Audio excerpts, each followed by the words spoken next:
নমস্কার, আশা করি সবাই ভালো আছেন। আমি নীল আপনাদের সাথে রয়েছি। আপনারা দেখছেন ডেডলাইন টক্স। আজকের গল্প অভিশপ্ত বাংলোর অন্ধকার রাত। শুনতে থাকুন।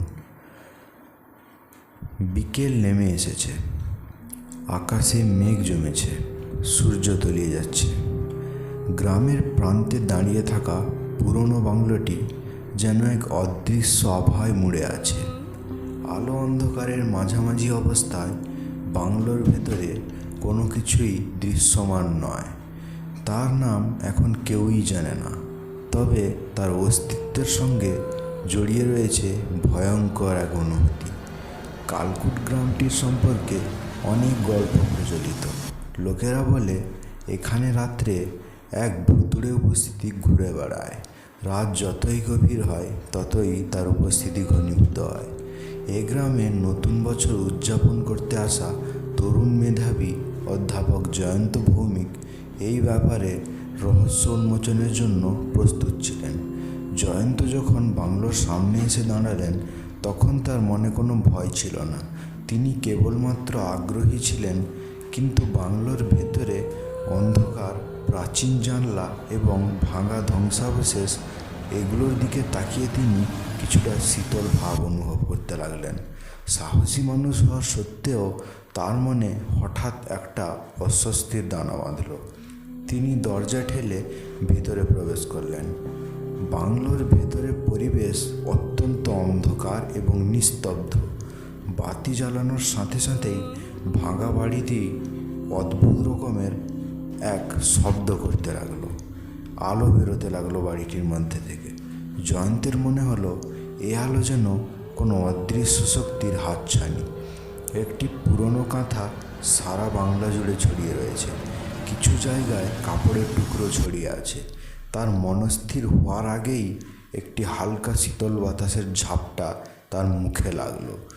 জয়ন্ত হঠাৎ একটি শুকনো হাসির শব্দ শুনলেন।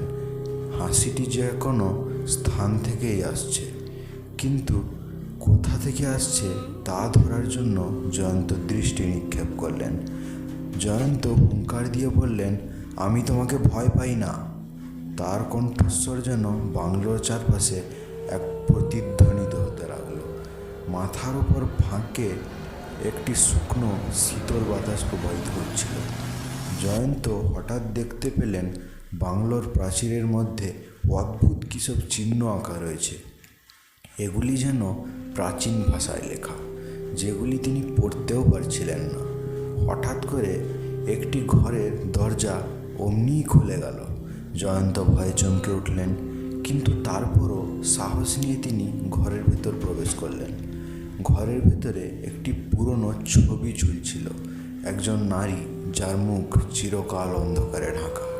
ছবিটি এতটাই পুরনো যে ছবির রঙও কিছুটা উধাও হয়ে গেছে। জয়ন্ত ছবিটির দিকে অবাক হয়ে তাকিয়েছিলেন এবং হঠাৎ করে অনুভব করলেন যেন তার পিছনে কেউ দাঁড়িয়ে রয়েছে। তবুও তিনি ভয় না পেয়েই ঘরের সমস্ত কিছু ভালোভাবে দেখলেন। একটি পুরনো চিরকুট তার নজরে পড়ল। চিরকুটে লেখা ছিল, যারা চায় সত্য জানতে তাদের জন্য অভিশাপ। রাতের অন্ধকারে তুমি যে আদর্শ পাবে তা অন্ধকারেই নষ্ট হবে। জয়ন্তের মুখটা ঘেমে উঠল। এবার তিনি অনুভব করলেন এই বাংলোতে কিছু গভীর রহস্য লুকিয়ে আছে, যা অনেক আগে থেকেই অশান্তির কারণ হয়ে দাঁড়িয়েছে। রাতে হঠাৎ বাংলোতে আগুন লাগার আওয়াজ হলো। জয়ন্ত চমকে উঠলেন, কিন্তু আগুন কোথা থেকে আসছে তা খুঁজতে তিনি একটি দরজা খুললেন, যা তিনি আগে কখনোই দেখেননি। দরজা খুলতেই দেখতে পেলেন এক রক্তমাখা মৃতদেহ পড়ে রয়েছে সেখানে। মৃত্যুটি অনেক পুরনো, তার দেহে একদম সঠিক অবস্থায় পড়ে আছে। জয়ন্ত খুবই অবাক হলেন, কিভাবে একটি বহু পুরনো মৃতদেহ সঠিক অবস্থায় পড়ে থাকতে পারে। জয়ন্তের দেহের পাশ দিয়ে দেখতে পেলেন একটি চিঠি রাখা রয়েছে। চিঠিতে লেখা ছিল, আমার মৃত্যুর পরও আমি শান্তি পাইনি। যারা আমার মৃত্যুর কারণ জানবে তাদেরও জীবন শেষ হবে। অভিশাপের হাত থেকে কেউই মুক্তি পাবে না। এই চিঠিটি পড়ার পর জয়ন্ত বুঝলেন বাংলার মধ্যে থাকা আত্মারা শান্তি পেতে চাইছে। কিন্তু তাদের ভেতর যে ক্ষোভ আর রাগ রয়েছে তা সহজেই মিটবে না। রাতে ভয়ঙ্করভাবে শীতল বাতাস বইতে লাগলো। জয়ন্ত অনুভব করলেন বাংলোর ভেতর অদৃশ্যভাবে কিছু যেন একটা চলমান আছে। একটি অন্ধকার ভুতুড়ে শক্তি তার চারপাশে যেন ঘুরপাক খাচ্ছে। তিনি উপলব্ধি করলেন যে এই বাংলো শুধু এক ইতিহাস নয়, এটি একটি অভিশপ্ত জায়গা যেখানে ভূতেরা ঘুরে বেড়ায়। রাতে যখন ঘুমোতে গেলেন হঠাৎ ঘুম ভেঙে গেল তার। রাতের চারপাশে অসংখ্য ঠান্ডা শীতল হাত ছিল। জয়ন্ত জানতেন এখন বাঁচার কোনোই উপায় নেই। তিনি চেষ্টা করলেন বাংলো থেকে বের হতে, কিন্তু দরজা নিজে থেকেই বন্ধ হয়ে গিয়েছিল। বাংলোর অন্ধকারে এক ভয়ঙ্কর উপস্থিতি তিনি অনুভব করতে লাগলেন। রাতের গভীরে জয়ন্ত একটি শুনলেন ভয়ঙ্কর সুর। এটি ছিল এক সুর যা শুনলে শরীরে রক্তসহ সম্পূর্ণ হাড় হিম হয়ে যায়। চোখ খুলে তিনি দেখলেন বাংলোর মধ্য দিয়ে এক রক্তমাখা কিছু অদৃশ্য ছবি রয়েছে। জয়ন্ত বুঝতে পারলেন বাংলো আর তার অভিশাপের মধ্যে দিয়ে তার আত্মাকে ছিন্ন ভিন্ন করে দেওয়া হবে। পরদিন সকালে গ্রামের লোকেরা জানে বাংলোটি এখনও রাতে সেই ভয়ঙ্কর আত্মা ঘুরে বেড়ায়। পরের দিন সকালে গ্রামের লোকেরা বাংলোর সামনে জয়ন্তের নিথর দেহ পড়ে থাকতে দেখলেন, যেটি ছিল রক্তমাখা এবং খুবই ছিন্ন ভিন্ন অবস্থা। তার মুখে এক ভীতির ছাপ লক্ষ্য করা যাচ্ছিল। লোকেরা নিশ্চিত ছিল যে বাংলোটি মধ্যে যে অভিশাপটি ছিল সেটি জয়ন্তের উপর পড়েছে।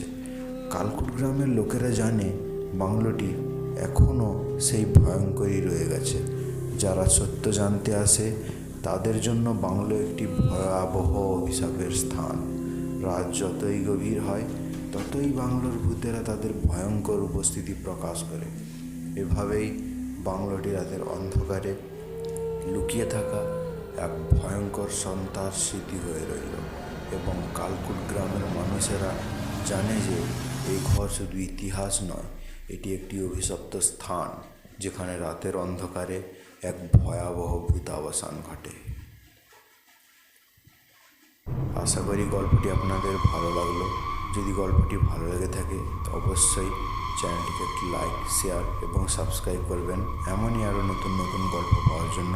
এবং আপনাদের নিজেদের সাথে ঘটে যাওয়া যদি কোনো ঘটনা থেকে থাকে আমার হোয়াটসঅ্যাপ নাম্বারে ওটি অবশ্যই শেয়ার করতে পারেন। আমি নিশ্চিতভাবে চ্যানেলে চালাবো। ধন্যবাদ।